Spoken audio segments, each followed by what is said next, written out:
como o time do Palmeiras estará mexido, né? Lá no campinho da esquerda, opção número 1, possibilidades de baixo para cima, né? O Everton, goleiro, obviamente. Aí a possibilidade: Giai, Bruno Fux, Mikael e Vanderlan. É a mesma zaga que combina com a opção 2. Mas acho que aí não tem muito o que ele fazer. Meio campo igual, Aníbal Moreno e Rios. Aí começa dali para frente. Opção 1, Mike ou Felipe Anderson na direita. Facundo Torres ou Alan na esquerda, Estevão e Maurício. Opção 2, Felipe Anderson na direita, Estevão na esquerda, Maurício e Vitor Roque. Desfalques, obviamente, certos, né, Ivan? Murilo, Gustavo Gomes e Piquerez. Aí não tem jeito. O Murilo, não sei se tem chance de recuperação, tem? Não, tá fora do Mundial. Tá fora mesmo, né? Vamos até a final. Tá fora do Mundial. Ou seja, professor Abel deve estar queimando as pestanas. Eu acho que ele não vai inventar. Tá? Eu acho que ele vai de Fux, Mikael. Fux já jogou o último jogo diante do Botafogo, com Vanderlan na esquerda. E eu acho que ele pode reforçar com o Mike ali fazendo dobra de lateral pela direita, porque eu acho que ele vai tentar fechar os corredores. Eu colocaria o Alan. Pela direita ou pela esquerda? Pela direita. Pela direita. Pela direita, da forma como ele jogou contra o Botafogo, e muito bem, por sinal. Eu acho que ele vai com uma postura mais defensiva. Então, eu acho que ele vai usar dobra de lateral pela direita. Direita? Pela direita, Mike. E Jean. E aí, Aníbal... Giai. Isso, o Giai é a primeira linha de marcação. O Giai pela direita, com Fux, Mas o Mikael, Giai Vanderlan. comprou uma linha de 3, né? Sim. Ele vai com o Mike, para mim, na direita, né? Com Aníbal, Richard Rios, aí Facundo ou Alan. E na frente ele vai com 2 atacantes, o Estevão e mais um. Pode ser o Maurício, que é um meia atacante, pode ser o Vitor Roque, que segundo ele gosta de arrastar a última linha adversária, isso é importante para tirar o time de trás. Acho pouco provável, porque o Flaco Lopes não é um centroavante de imposição, onde você joga a bola nele, ele abre a capa para ficar tirando o time de trás. Então, é um time mais voltado para o sistema defensivo. Acho que o Palmeiras vai jogar no contragolpe, não vai procurar estabelecer um jogo de equilíbrio, marcando lá na frente, nada nesse sentido. E como ele tem uma zaga muito diferente, de 4 jogadores, são 3 atletas diferentes, ele pode reforçar o meio-campo numa tentativa de fazer com que esses caras não estejam expostos. E aí, Berna, muda muito a sua opinião? Eu conversava com o ótimo Léo James lá fora e a gente tem opiniões divergentes em relação à proposta do Palmeiras, pelo menos no primeiro tempo. A dele vai ao encontro mais do que pensa o Ivan. Eu acho que o Palmeiras não pode se entrincheirar nesse jogo. Tudo bem, uma coisa é você jogar com uma linha de 3, está tudo certo. Giai, Fux e Mikael, acho que o Fux centralizado.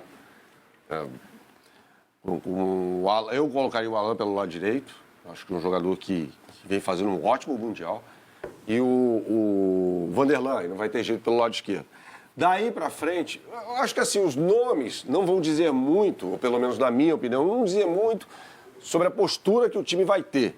Você pode ter uma postura mais ofensiva com os mesmos jogadores. É jogo para o Vitor Roque, definitivamente. Não é jogo para o Flaco Lopes, a não ser que a estratégia seja o Everton fazer lançamento, não chutão, lançamento. O Gustavo Gomes faz isso bem, não vai estar em campo. Para a casquinha do Flaco Lopes, para alguém entrar em diagonal. Né? Poderia ser uma proposta. Mas o que eu penso em relação a esse jogo?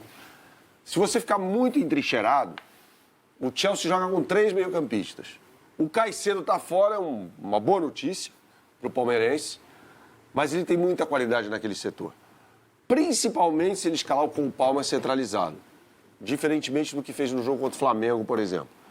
Então, se ele jogar com... Eu acho que ele vai entrar com Enzo Fernandes, Lávia e com o Palmeiras centralizado. Se o Palmeiras se arrasta muito para trás, vai dar muito meio de campo ao Chelsea. E esses caras sabem jogar futebol. Então, se você perde jogo no meio de campo. Não sou eu quem fala isso. O Tele Santana já falava sobre isso, Guardiola fala muito sobre isso e tal. Então, se você der campo para esses caras, eles vão te machucar. E aí, o Palmeiras, nessa postura reativa vai ser, sem dúvida nenhuma, vai ser mais, até pela característica do time, vai ser um time que vai ter menos a bola, mas acho que poderia propor mais o jogo e não ficar entrincheirado segurando as pontas só. Porque a gente está falando de dobra de laterais para quê? Para segurar o Pedro Neto, que eu acho que vai jogar pelo lado esquerdo, e o Madueke, que seria a minha opção pelo lado direito. com o Delap sendo um centroavante mais de área, né? Não é aquele cara que sai da área para puxar a marcação, é um cara que fica mais na área. Se a gente olhar para o que o Chelsea produziu até aqui, na competição, a gente não vê uma coisa linear. A gente vê momentos bons do Chelsea. A gente não vê assim, pô, o Chelsea pintou o campeão. Não, de forma nenhuma. Até num jogo que parecia controlado, mas teve suas idiosincrasias por causa da paralisação, contra o Benfica, o Chelsea sofre. O jogo foi para a prorrogação. Então, o Chelsea jogava melhor do que o Benfica. Encurralou o Benfica.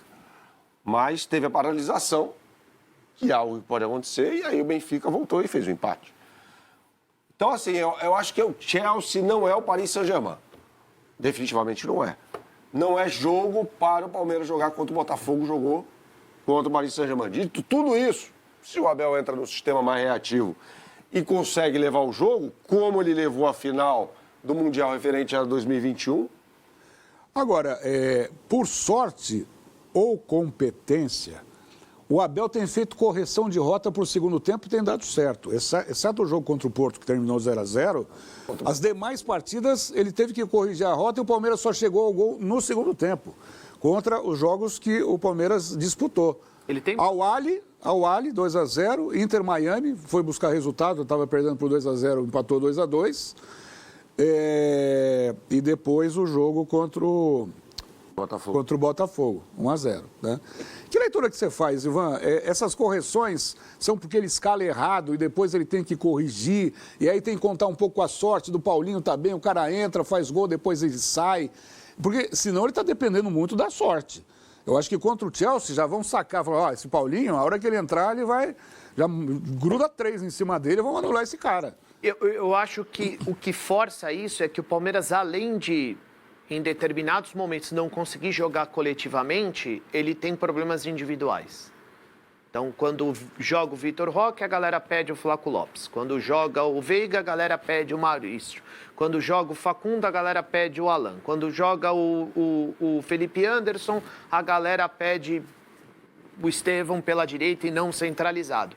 Então, eu acho que existem problemas individuais além dos problemas coletivos. Por isso, ele também opta pelo banco, porque ele tem recurso ali, né? Ele tem recurso ali. Então, se um jogador não está bem na primeira etapa, não tem por que ele insistir se ele tem gente qualificada no banco. É que o jogador mais qualificado dele no banco não consegue jogar o tempo inteiro. Então, ele precisa dosar. Ele quer pegar esse cara... Ele vai botar esse cara, o Paulinho, sempre no final das partidas ou na reta final, quando o Palmeiras mais precisa, porque ele vai pegar a defesa dos caras já desgastada. Porque o Paulinho não aguenta jogar 90 minutos, o que é uma pena, porque o Paulinho era para ser titular do Palmeiras. Eu vou ser cabotino aqui. O que eu falei na sexta-feira, um dia antes do jogo? Que o segredo, a chave do jogo do Palmeiras estava no banco de reservas. Falei isso? O banco ia fazer a diferença naquele jogo. O Botafogo é um time que não tem banco, e o Palmeiras é um time que tem, diferentemente do Botafogo, muitas opções no banco de reservas. Não vai ser o caso no jogo contra o Chelsea.